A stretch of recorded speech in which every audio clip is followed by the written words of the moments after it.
The state of Wisconsin plans to bring back the requirement that individuals cooperate with child support agencies in order to get their FoodShare benefits.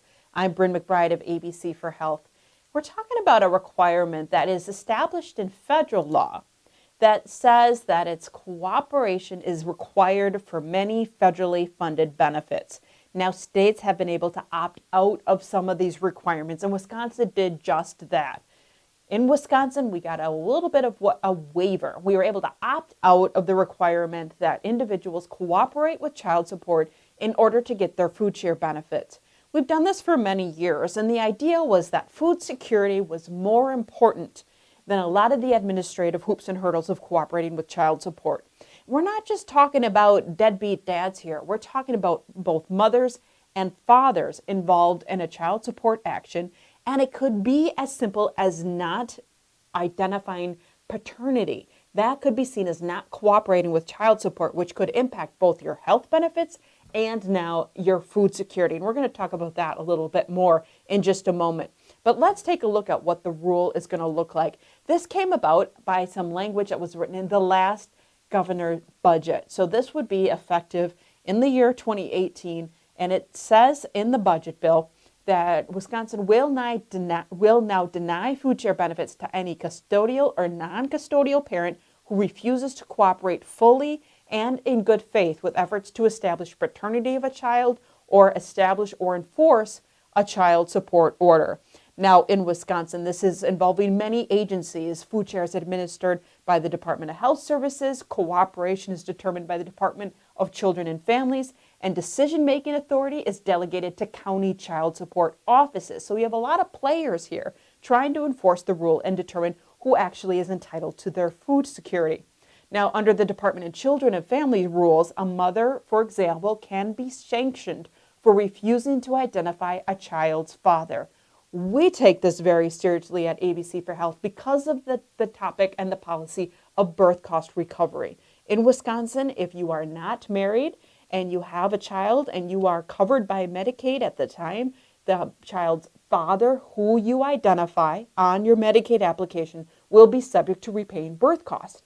Now, if you refuse to identify the father, you can be sanctioned, not just here by the Department of Children and Families for your food security, but by the Department of Health Services for future Medicaid benefits. It's a huge impact for not identifying the child's father.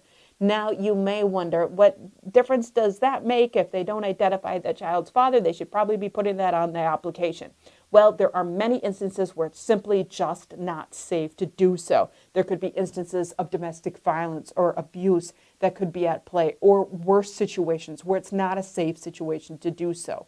There are requirements that there be good cause exceptions for not identifying the father, but that takes you deeper into a bureaucratic process, and you have to verify it. You have to prove that there was domestic abuse in the first place. So you can see how what seems as a good idea on paper can get really complicated and very serious very quickly for many families. We're talking about complex family structures here with low income and a lot of responsibility. And something as simple as establishing paternity could be a very difficult decision. We could be talking about sanctions that happen to both fathers and young mothers in this situation.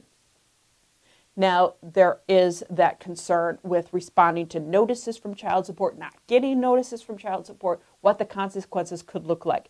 Now we add on top of all of that, thanks to this latest budget bill, the language of losing your FoodShare benefits. For us, it's a concern. It's adding more hoops and hurdles in the path of food security and not doing what we suspect, not doing a whole lot of education on how to claim a good cause exception for not cooperating with child support. We're thinking here about the women that we talk to that have just had a baby and do not wish to identify the baby's father. For purposes of birth cost recovery, for purposes of food security, there wasn't any language in the budget bill or any of the supporting paperwork that said that there would be any education campaign or any information on what would be a good cause exception to cooperating with child support. It would, in our eyes, need to be something that happened. Now, the FoodShare handbook gives us a chapter on child support cooperation as it is right now. You can see the way that the policy is written today in 2017. And then you can look ahead at that state budget language coming out of the Department of Children and Families and Health Services that identifies the way that it will look in the future moving forward. You can keep your finger on the pulse and join this conversation. Is it a good idea to force cooperation with child support to get your food share? Let us know your thoughts. Share your healthcare story, your own story of food share. Send us an email or ask a question, and you can do all of that at healthwatchwisconsin.org. Thanks for joining us.